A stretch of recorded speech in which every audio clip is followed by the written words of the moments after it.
Os desafios de projetar uma clínica odontológica. Eu sou Mila Peixoto, você está no podcast da Casa 500 e hoje a gente conversa com Sabrina Viana, que é arquiteta, especialista nessa área de clínica odontológica, de projeto de clínica odontológica, inclusive professora de um curso da gente aqui da Casa 500, chamado Projetando Clínica e Consultório Odontológico, maravilhoso, tá? Então, se você não conhece, tá lá no site, depois do podcast, você vai lá e olha no site da Casa 500, que ele é maravilhoso, ele é online, é um super curso.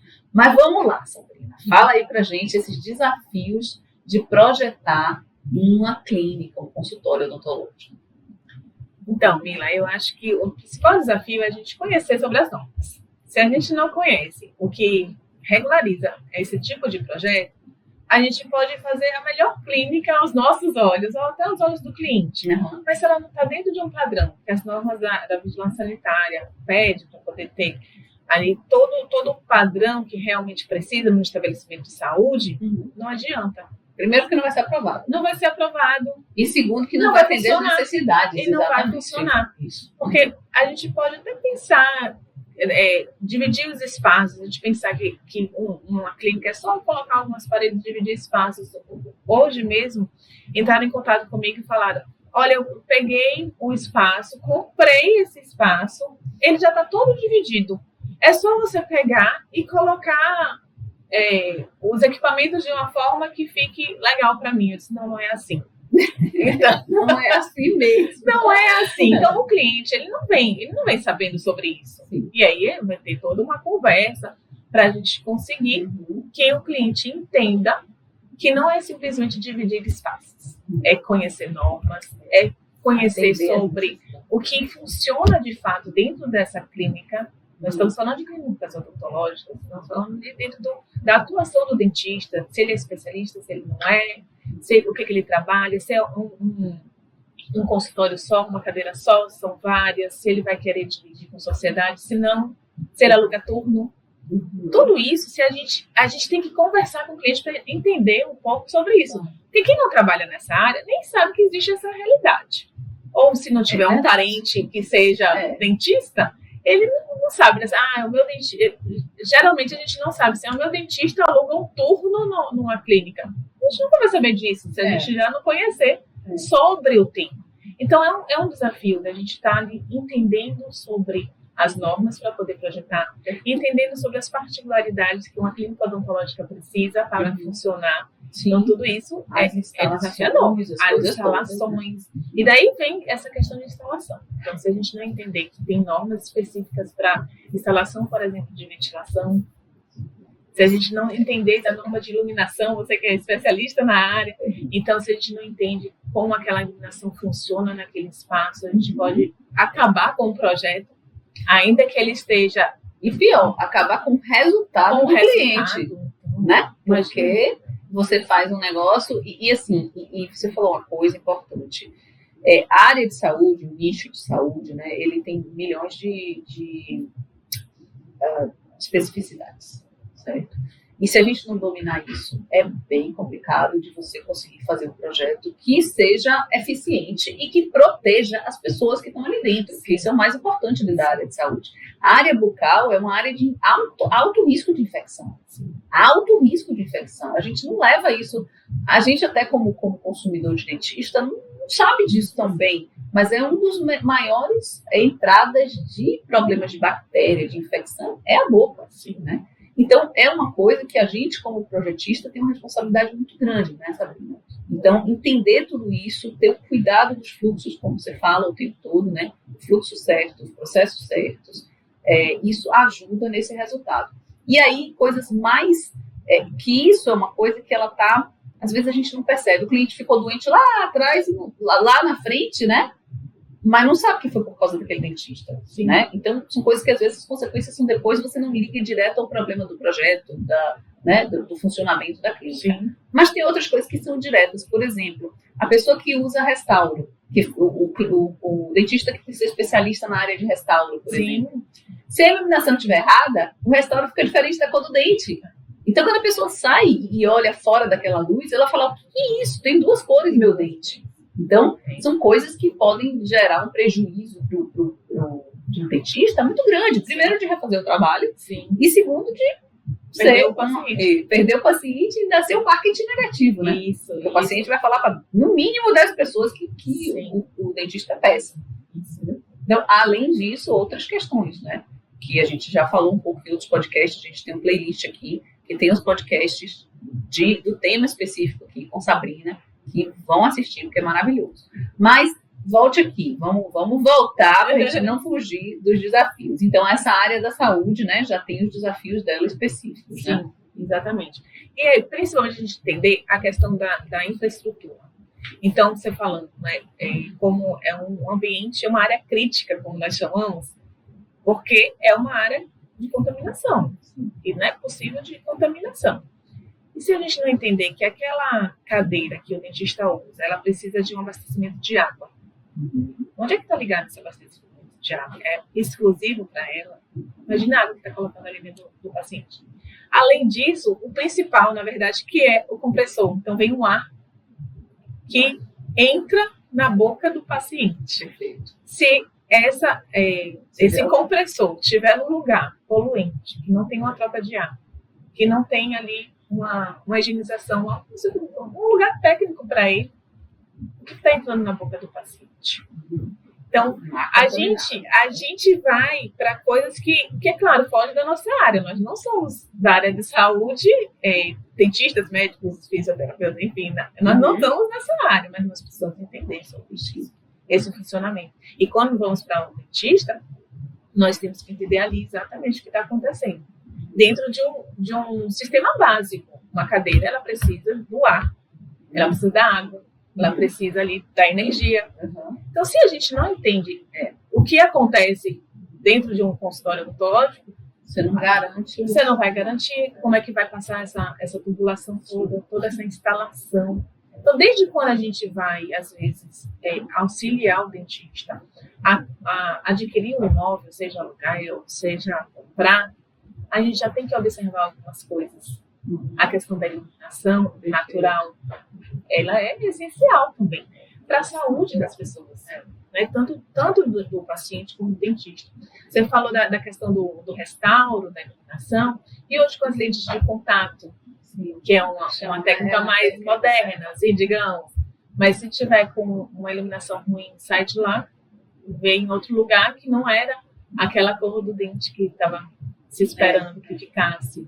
Eu acho que tem 2 lugares muito importantes. 2 lugares não, tem mais, mas eu cito aqui dois projetos muito importantes dessa questão da fidelidade da iluminação. Um é que salão de beleza, que as pessoas não se dão conta. Sim. Mas é incrível, porque você às vezes faz um clareamento, uma luz, uma coisa dessa, que quando você sai na luz do dia, você fala, que é isso, gente? Meu cabelo tá laranja, né? Não era essa cor que não era essa cor, e tava tão lindo no salão, né? Eu passei isso, engraçado, assim, já mudando de assunto, mas como sempre, eu mudo sempre de assunto aqui, né? Mas eu passei isso com o meu cabeleireiro. Eu estava fazendo umas luzes e ele tinha acabado de mudar para um salão novo. Gente, projeto lindo, um salão bonito, bem feito com um projeto bacana, tudo bacana. E eu só podia conseguir ir no final do dia, então ele fez à noite. Quando eu amanheci o dia, que eu olhei meu cabelo, eu voltei. Eu falei, Luiz, o que você fez? Ele, como assim? Aí eu entrei lá, ele fez, tá ótimo o seu cabelo. Eu falei, peraí, vamos para junto da janela, abri a cortina que tinha. Aí, o que é isso? Então, assim, a sorte dele é que eu fui uma das primeiras clientes quando ele estava já nesse novo salão. Né? Sim. Então, ele pediu o pessoal, ele era contratado do salão, né, para arrumar isso aí. Mas foi um super prejuízo. Para mim, porque eu tive que cancelar tudo no dia seguinte para poder ficar lá consertando o cabelo. E segundo, que ele teve que usar material de novo. É tudo caro, né? O tempo dele, material e tal e tal. Mas é uma coisa importante. E a questão do dentista também, porque a gente vê muito esse problema. Já fiz consultório que era justamente essa parte estética. Sim. E aí a dentista, ela falou, gente, eu tenho um maior problema, porque no consultório eu não conseguia um lugar que o cliente conseguisse olhar no espelho, ver o que era verdade, né? Por causa da questão da luz. Então, isso que você falou aí realmente é bem importante. E aí, dominar essa questão da área da saúde, né? Isso. Agora, tem uma coisa, Sabrina, me fala um pouquinho também sobre isso, porque eu acho que é uma coisa que as pessoas, às vezes, se passam. Assim, formei em arquitetura, mas não tenho prática, não, sei lá, não fiz uma boa faculdade, não me esforcei, não fui excelente aluno, sei lá o quê. Não domino o projeto. Mas eu quero me especializar na área de saúde. Aí vai, por exemplo, fazer um curso, vai estudar, vai especializar. A gente precisa dominar o projeto antes de se especializar na área, né? Me fala isso aí um pouquinho, porque às vezes a gente vê o pessoal querendo se especializar na área de saúde, mas não sabe fazer uma planta baixa, não sabe fazer um corte, não domina o projeto, o mínimo do projeto, né? Porque uma coisa, eu acho que projeto ele tem camadas. A primeira camada é a gente entender as questões de fluxo, layout, de qualquer projeto. Então, você dominar um pouco isso. Aí vem as camadas de briefing e tal, tudo que a gente precisa quando a gente aprende na faculdade de arquitetura. E as camadas, elas têm que vir se sobrepondo. Então, o nicho de saúde, ele vem em cima das outras camadas que estão ali, que é a base, né? É uma formação, né, profissional, vamos dizer assim. Não, com certeza. Até assim, para a aprovação de um projeto na área de saúde, né, um consultório odontológico, você precisa ter uma representação gráfica correta. Se a pessoa sai da faculdade sem saber essa representação básica, o projeto é indeferido. Tem isso. Aí vem, às vezes, não é pelo projeto, é pela representação gráfica. Representação gráfica. Então, às vezes, acontece isso. E o fiscal, às vezes, que está analisando, ele já fica até com birra desses arquitetos que não conseguem nem desenhar um projeto. Isso mesmo, você falou certo. De uma forma correta. Ainda que ele esteja errado tecnicamente no sentido de ser um estabelecimento de saúde, mas ele está todo desenhado errado. Ele não tem, no mínimo, numa planta baixa, a questão das penas, como a gente chama. Sim, das espessuras de linha. Acontece muito isso. Mais do que a gente imagina, infelizmente. Depende de cada aluno. Não precisa ser o aluno mais aplicado para poder ter a aprovação nas vigilâncias e nos órgãos, mas precisa, no mínimo, saber sobre isso. Isso é ferramenta nossa. Ferramenta de representação gráfica é ferramenta de trabalho do arquiteto. E aí começa desde aí. Fora a questão, assim, se tem qualquer estabelecimento de saúde vai precisar de água, vai precisar de elétrica, vai precisar de ventilação, de iluminação, né, do conforto. Tudo isso é básico que a gente precisa entender, que a gente sai com essa bagagem da faculdade. Se não sair, vai atrás. Sim, desculpa. Sim, meu Deus. Eu sempre espirrei. É engraçado isso, quando eu dou aula e tal. Eu não espirro um só, nunca é um só. Mas às vezes dá 10, assim. Dessa vez foi só 3. Espero que não venha.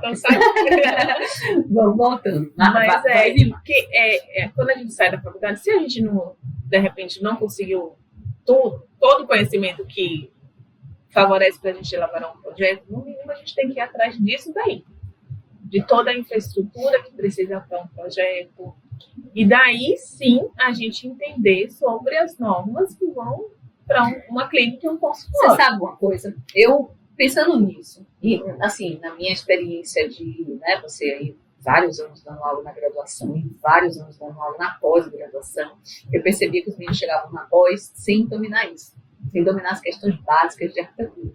E eu fiz um curso, na verdade é uma formação Arquitetos na Prática. Ele está no online também, gente, quem quiser dar uma olhada lá, conhecer, está no site da Casa 500, que ele vai, justamente, ele tem um dos módulos, são 5 módulos, mas um dos módulos é a representação gráfica, toda em cima de norma, todas as plantas, o que tem que ter nas plantas. Então, é massa, o curso é bacana pra caramba, é um curso longo, são cento e tantas aulas, mas ele abraça tudo, a parte de todos os confortos, cliente, é tudo. É tipo assim, como ser arquiteto. Né? Enfim, na prática mesmo, porque eu trago o que funcionou nos meus 20 e poucos anos de carreira. Né? É bacana, isso é bacana mesmo, porque é o que a gente está falando aqui. Se a pessoa não dominar essa base, não adianta ela ir para se especializar nem em loja, nem em clínica odontológica, nem residencial. Não vai entender. Porque realmente não vai entendendo que, infelizmente, aquilo que a gente não vê.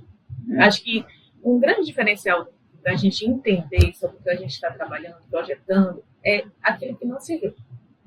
Porque as pessoas não sabem o trabalho que dá. Quando a gente começa uma obra, que às vezes até o cliente fica ansioso, mas eu não estou vendo a parede pintada, eu não estou vendo o forro e tal.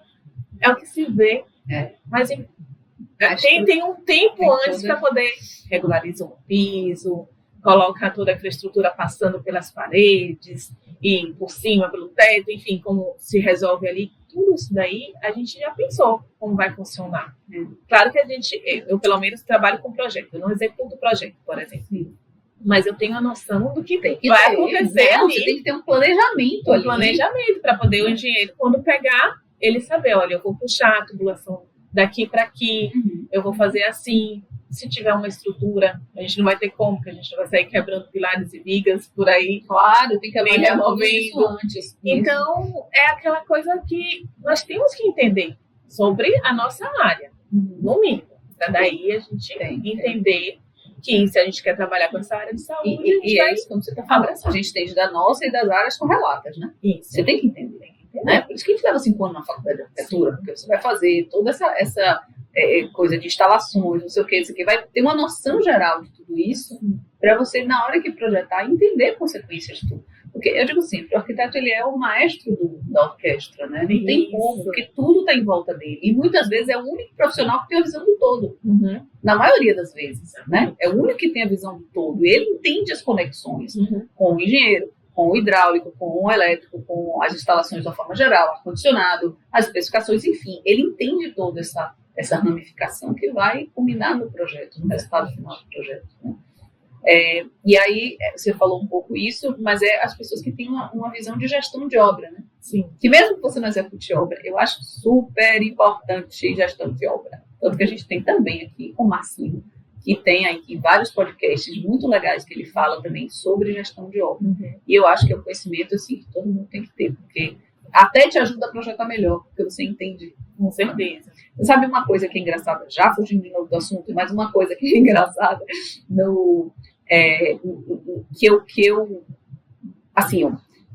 a última coisa que entra no projeto é a instalação do piso. O revestimento final do piso. Você faz todas as instalações que tiver por baixo e tal, mas assentar o piso é a última coisa que tem que ser dentro de um projeto. Tá? Por quê? Porque tudo passa por cima daquele piso. Então, você fazer uma obra em cima de um piso novo, você está acabando com o piso novo, né? Existe uma coisa de você botar uma camada de gesso, proteger, blá, blá, blá. Beleza, existe. Mas já é mais custo, é mais coisa e corre risco também, enfim, vamos lá. Só que muitas vezes, o que você está falando, a ansiedade do cliente, você não consegue deixar o piso por último. Porque ele precisa, ele acha que não está nada funcionando quando você não assentou o piso ainda. Entendeu? Então, muitas vezes a gente tem que assentar o piso, proteger esse piso, para continuar a coisa. Por quê? Porque o cliente está numa agonia, numa ansiedade e não consegue ver aquilo pronto. Exatamente. Mas numa obra, o ideal é que o piso seja a última coisa. Porque senão você está fazendo a obra toda em cima de um piso novo, né? Então, se for um piso mais delicado, porcelanato brilhante, por exemplo, arranha pra caramba, mancha, é um problema, né? Um próprio granito, uma pedra porosa, caiu coisa ali, ele vai infiltrar, manchar, você perdeu a pedra. Então, é a última coisa que entra. Mas pelas ansiedades, pelas agonias de achar que não vai ficar pronto, que não sei o que, você acaba sentando antes e o cliente vê que ele acha que andou. É o único que eu vou fazer ainda, mas ele acha que botou o piso, pintou a parede, está tudo pronto. Não é bem assim. E às vezes eles não conseguem aguardar por causa da ansiedade de ver pronto. Então ele fica, ainda nem colocou um revestimento, uma coisa assim. E a coisa demora mesmo. Para ser bem feita, ela demora. E aí tem uma coisa que eu acho que é um dos outros desafios, já que a gente está falando dos desafios. Um dos desafios é a gente botar o cliente na mesma página que a gente. Ou seja, você precisa de uma conversa direta, sincera, objetiva, mostrando o fluxo das coisas, mostrando o avanço do projeto, explicando tudo isso para que o cliente não tenha surpresa.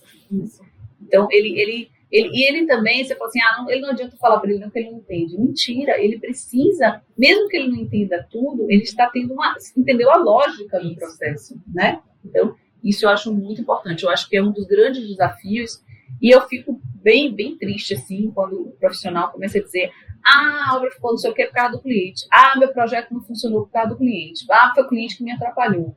Não, gente, o cliente é que fez a possibilidade de você fazer aquilo, ele que te contratou. Sim. Então, agora, como você, sua habilidade em processar essa comunicação com o cliente, andar com esse processo com o cliente, é que vai fazer diferença nessa relação. Exatamente. Nessa vida. Exatamente. Eu acho que isso é uma coisa que você também tem bastante tempo de formada e a gente vê no dia a dia, né? E cada cliente tem sua particularidade. Isso, tem clientes que são mais ansiosos que outros, tem uns que entendem mais do que outros. Mas eu acho que quando a gente é clara na nossa comunicação do que está acontecendo, olha, essa semana nós vamos fazer essa parte toda de infraestrutura, vai de segunda a sexta, você não vai ver, para você, se você entrar na obra, você vai perceber nada. Vai ficar igual. Mas nós estamos trabalhando e é por isso, isso e isso. Pronto.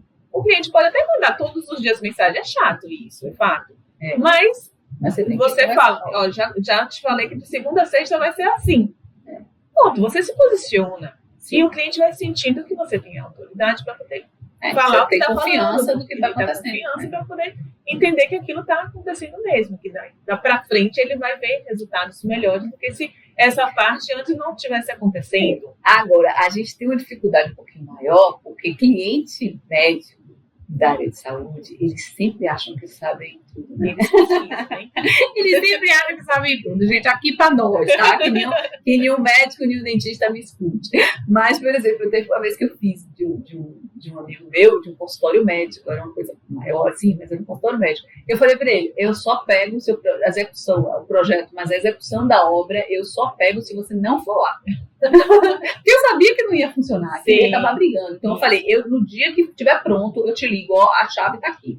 Aí ele, combinado. Então foi assim que aconteceu. Sim. Ele não foi dia nenhum na obra, não olhou nada. Eu mandava as contas, né, do que estava acontecendo, o fluxo e tal, tudo organizadinho, planilha, não. Ele olhava, botava o dia das coisas que ele precisava e tal. E no último dia eu falei, agora se você quiser ir, dá uma olhadinha no que tá. Ele chega e ficou assim, sabe? Não tem a menor ideia de como aquilo aconteceu. Sim. Porque eu conhecia, tinha intimidade para falar uma coisa dessa, ele tinha confiança também, mas eu sabia que era o tipo de pessoa que ia ficar, mas peraí, mas se não faz assim, não faz assado, não bota assim. E não ia andar por lugar nenhum. Eu ia acabar me estressando, ia acabar brigando. Enfim, foi uma condição que eu coloquei. Não é uma coisa normal de acontecer, não.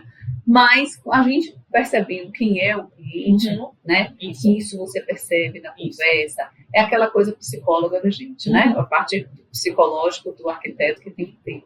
Analisar o cliente. Claro. E aí, de acordo com cada cliente, você criar uma forma de trabalhar junto. De comunicar, né? De comunicar as coisas que estão acontecendo. Exatamente. Porque realmente o pessoal da área de saúde tem essa questão de muita pesquisa, eles estudam muito. Cada profissional tem o seu perfil e eu acho que o pessoal da área de saúde tem esse perfil de pesquisar. E a gente tem que ouvir. Porque, afinal de contas, eles entendem do que eles estão falando, do que eles estão fazendo. Eles vão trabalhar ali. Exatamente. Então, a gente também tem que dar um limite. Então, como profissional, a gente também tem que saber dar o limite. Falar, até aqui, e agora, a partir daqui as coisas estão acontecendo. Vai acontecer até X meses. Uma das coisas que eu acho mais interessante é quando o cliente vem assim, olha, eu comprei a sala hoje, eu quero em um mês, tudo pronto. Como é que você faz? Eu digo, olha, no mínimo 3 meses e se for uma reforma rápida, se tudo já tiver um pouco no lugar. Se não tiver a prova de vigilância de tudo também, né? Ainda tem a parte legal. Ainda tem a parte legal. A gente tem uma entrada, mas no mínimo eu tenho dado pelo menos 3 meses para poder ter. E ainda tem um detalhe. Se é um prédio comercial, você tem que ficar atento de como você pode fazer essa obra. Então, geralmente o horário é restrito. É restrito. Aí a equipe, às vezes eles questionam o valor da obra e tudo. Mas é tudo em hora a equipe é hora extra, a equipe está trabalhando no horário noturno. Ou no final de semana. E às vezes ainda temos algumas particularidades de que a pessoa pega um trabalho de manhã e à noite. Então eles não conseguem dar conta naquele horário. Então tem que ter uma equipe especializada, tem que saber quem se contrata. E isso tem custo. Isso tem custo. E a gente tem que comunicar isso para o nosso cliente, para ele entender. Paga um pouco mais caro, mas você vai ter antes. Que nem sai mais caro, porque se você vai ter antes da obra. Você está atendendo antes, você está tirando. Você não vai prolongar, e aí isso daí já compensa. Se for uma coisa aí interessante, que às vezes o próprio cliente, é a primeira vez que ele está fazendo uma obra e tal, ele não entende isso. Ele não entende, assim, por exemplo, que quanto mais ele demorar na obra, menos ele trabalha, menos ele consegue recurso, ou seja, vai estar saindo dinheiro nesse momento e não está entrando nada. Sim. Certo? E uma das coisas que atrapalha muito obra é mudar projeto. Isso Isso é, assim, crucial para você perder prazo de obra, né? Então, uma coisa que a gente precisa lá atrás conversar, mesmo que a gente não vá fazer a obra, é bater martelo no projeto. Dizer, olha, é isso. Não vamos mudar. A menos que você está fazendo uma reforma, descobre um problema, descobre, enfim, uma solução melhor, às vezes, porque, você quebrou uma coisa e descobriu que lá atrás era um vazio, que o cara só fez uma quina ali porque achou mais bonitinho na época e atrás tem mais espaço. Então, você aumenta, muda uma coisa de lugar. Pode acontecer esse tipo de coisa. Sim. Mas mudar projeto por mudar projeto só atrasa o percurso. E aí você fala assim, mas aí é culpa do cliente. Você explicou isso a ele? Ele tinha noção disso?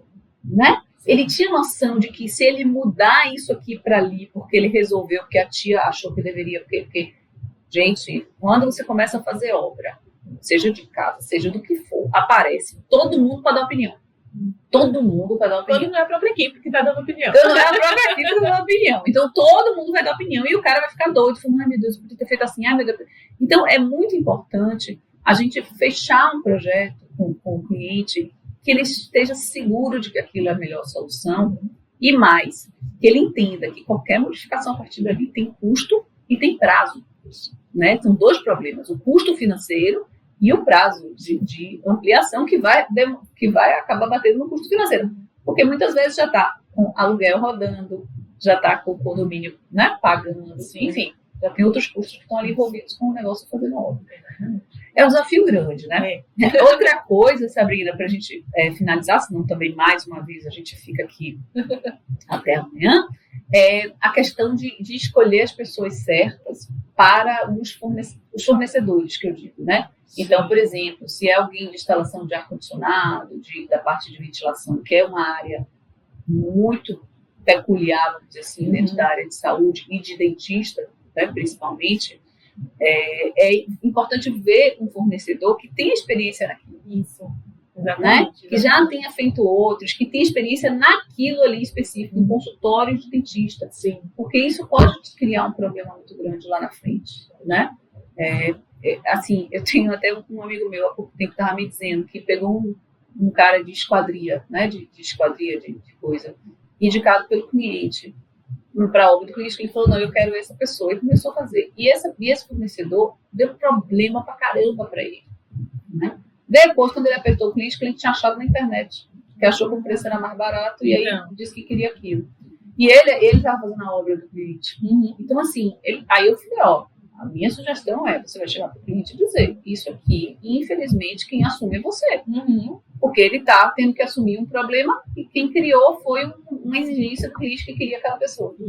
Então, gente, tenham muito cuidado com isso, com quem vocês indicam, tá? Porque uma responsabilidade, quando a gente indica, é responsabilidade nossa. De quando o cliente indica, mostrar que isso tem uma responsabilidade em cima, que pode criar um problema grande, se ele está seguro que é aquela pessoa, né? Enfim, tenham cuidado com isso aí. E outra coisa que é importante é que a parte de equipamento, quem escolhe não somos nós. A parte de equipamento que o dentista vai usar é o dentista. É o próprio dentista. É ele que conhece, ele que sabe o que ele precisa ali para fazer os tratamentos que ele faz. Então, por mais que a gente fez alguns projetos que foram, por exemplo, o mesmo equipe, a mesma cadeira que estava sendo usada em alguns, pode ser que era uma especialidade diferente dessa outra que a gente acabou de pegar um projeto. E se a gente vai, mas vários clientes já usaram essa, não use essa. Não tá. Esse não é nosso papel. Eu nunca especifiquei uma cadeira. Às vezes o cliente pergunta, você acha melhor essa ou essa? Eu fico, olha, é o seu critério. Essa eu nem opino. Eu vou opinar na questão de acabamento. Sim. Às vezes é uma cor que ele quer saber. Olha, essa daqui tem esses acabamentos. Essa daqui você acha que vai ficar melhor dentro do que a gente está propondo para o projeto? Ok. Aí a gente tá dentro da nossa atuação. Mas do que é que o equipamento traz, por mais que a gente veja que tem algumas tecnologias que parecem ser melhores para poder atender aquela demanda do dentista, mas a gente não é especialista nisso. Às vezes não é. Às vezes não precisa de tudo isso. Não precisa de tudo isso, tá pagando mais caro, não vai usar aquilo tudo. E o que ele precisa não funciona tão bem, porque tem, né? Às vezes tem isso, né? Então a gente não tem como saber isso daí. E aí a gente não entra nessa seara. A gente vai estar especificando e até indicando quem pode estar fornecendo os materiais de coisas que a gente conhece. De materiais que a gente trabalha na nossa área de arquitetura.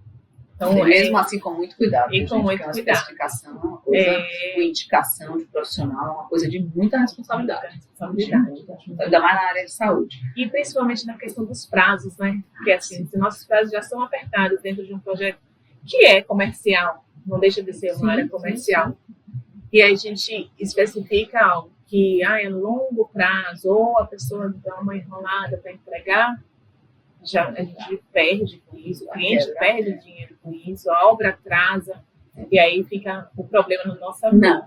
Não é pequeno. Não é pequeno. Então, dizer assim, não fiz a obra, não tenho nada a ver com isso, mais ou menos. Cuidado com essas indicações, cuidado com essas questões, porque se você indica também, você está assinando embaixo. Emprestando seu nome. Exatamente. Quem indica, empresta o nome. Então, a gente tem que cuidar disso, e às vezes até quando o cliente fala, não, mas eu já tenho um fornecedor X, ok, ele sabe trabalhar com isso, você já procurou saber, a gente tem que procurar, né? Não é porque foi do cliente que a gente agora lava minhas mãos. Não é assim. Não, vamos conversar com esse fornecedor. De repente ele até realmente entende, é uma boa indicação, mas vamos conversar com ele para poder saber o que ele já fez antes, o que ele já fez, se ele não fez, se ele vai entender o que está fazendo, porque às vezes até o iniciante vai estar tão dedicado em fazer alguma coisa, um fornecedor novo de bancada, de coisas assim, mas que tem ali, né, um empenho em fazer o melhor. Então a gente tem que procurar saber. E como a gente já atua na área há algum tempo, a gente entende mais ou menos. A gente não tem como saber tudo, mas a gente entende quem vai trabalhar ao nosso favor. E isso é importante. E outra coisa é o engenheiro. Porque engenheiro bom, minha filha, eu falo o tempo inteiro. Eu amo um bom engenheiro. Porque vai conseguir, assim, fazer uma parceria, né? Desenrolar, não criar problema, né? Isso. Porque muitas vezes o engenheiro, porque ele está com alguma coisa, alguma dificuldade, ele diz, isso aqui foi projeto, isso aqui foi arquitetura que fez isso aqui errado. Sim. E às vezes você se passa alguma coisa no projeto, porque às vezes tem projetos muito complexos, gente. E às vezes um detalhe ali de uma chegada de um rodapé com não sei o quê, que você, enfim, não detalhou aquilo, ou se passou de indicar alguma coisa ali. O engenheiro sinaliza para você. Sim. Ele falou, isso aqui eu fiquei na dúvida. Aí você vai lá e tira aquela dúvida. Isso. Mas o cara também, se não estiver trabalhando junto com você, ele vai chegar para o cliente e falar assim, aqui, ó, o que fez errado, deixa de botar não sei o quê, entendeu? Então, a gente precisa dessa parceria em tudo que a gente trabalha. Todos os profissionais. Engenharia nem falar, mas com todos os outros profissionais também, né? Trazer para junto, conversar, essa parceria. Enfim, e é isso. Desafio não tem pouco não, viu, gente? Tem muito. Agora, são os desafios da própria questão da nossa profissão de arquitetura, né? Da questão do nicho ser de saúde, que tem suas especificidades, né? De ser atendimento ao cliente, mas isso vai ser dentro da nossa foco que a gente escolheu para ser, né? A profissional e tá com essa relação do cliente. Enfim, e gestão, e organização, e todas essas habilidades que não são habilidades, engraçado isso. O que é que precisa para ser um arquiteto? Precisa de domínio técnico, de norma, de desenho, de não sei o que. Mas tem outras habilidades que elas são, que a gente chama de soft skills, que são habilidades que são, periféricas a você ter uma boa atuação. Então, entender o cliente, decifrar o que ele fala, que muitas vezes o que ele fala não é o que ele quer, é o que ele precisa. Sim. Né? Então, isso é importante. Ter uma habilidade de gestão, de o que vem antes, o que vem depois, né? Até para você poder organizar seus projetos e ajudar a organizar a obra. Sim. Né? Porque mal ou bem, o engenheiro tem que conversar com você. Não é você que está fazendo a obra, mas você é o autor do projeto. Você tem que tirar as dúvidas dele, você tem que entender. Então, mesmo quando não sou eu sinto e falo como você está planejando fazer. Né? O que você vai fazer primeiro? E assim, quando o cara me diz, vou começar assentando o piso, eu falo, tira esse engenheiro, porque isso aqui não vai funcionar, não. Começar assentando o piso, não vai funcionar, entendeu? Então, são coisas que você já, no arriar das malas, você já vê que vai ter alguns problemas. E se não tiver jeito, às vezes é um parente, não sei o quê, você já vai falar, olha, parece que ele não tem tanta, né? Você vai conversar com o cliente, dizer, olha, eu conversei com o seu engenheiro, ele não tem portabilidade, então a gente vai ter que ter cuidado com algumas coisas e tal, eu sugiro, enfim. Você vai tentando ajudar para depois não dizer, mas ele foi conversar com vocês e disse que tudo bem. Então, lembrem disso. A gente está ali como maestro daquilo tudo. Só que para isso a gente tem que ter alguns conhecimentos, né? E eu acho assim, aliás, foi por isso que eu fiz a Casa Quente, gente, porque eu eu nunca me contentei com só saber aquilo ali. Eu sempre queria, né, curiosidade, querer mais, saber mais. E, de fato, a gente, na faculdade de arquitetura, são 5 anos de faculdade, a gente vê muita coisa e precisa ver tudo isso, mas fica faltando muita coisa. Sim. Eu digo que deveria botar algumas outras disciplinas na faculdade. Quando eu falo isso, o povo, não, pelo amor de Deus, mais do que 5 anos. Mas, no final, é verdade. Sim, tem outras habilidades, outras coisas que eu acho que o profissional de arquitetura precisa buscar. Né? Então, essa habilidade de psicologia, de conversa com o cliente, de vendas, é uma habilidade importante. Sim. Né? Mas de hoje, né? De vendas, a habilidade da parte de comunicação, né? De redes sociais, não sei o quê. De organização. Enfim, são várias habilidades que a gente precisa estar acrescentando ali no nosso conhecimento, que eu digo que é o nosso repertório. Assim, eu sempre falo, eu gosto muito dessa palavra, porque eu acho que sem repertório nenhum profissional consegue avançar. Ele acaba medíocre ali, quando ele consegue fazer o mínimo, né? Mas a gente precisa ter esse cuidado para aumentar nosso repertório, sim, tá? Enfim, se você quer mudar e dar um rumo diferente para a sua carreira, quer começar, talvez, ou quer só saber mais sobre isso, a gente tem um curso da Casa 500, que Sabrina Viana ministra para a gente, de projetando clínica e consultório odontológico, que ele vai falando de milhões de coisas aí, tudo que acontece dentro de um projeto, do início até a proposta, né, Sabrina? A gente fala de como montar essa proposta para o cliente, a gente fala todo esse caminho aí, que é um processo de início até o fim de um projeto de clínica odontológica, tá bom? Então, fica com a gente, tem um monte de coisa bacana aqui no playlist do podcast, tem vários episódios já com Sabrina, a gente vai ter mais, manda dúvida aqui, segue o canal, tá? E compartilha, manda para todo mundo aí, porque conhecimento para compartilhar, né? É bom demais. Obrigada, Sabrina. Até a próxima. Até. Tchau, gente.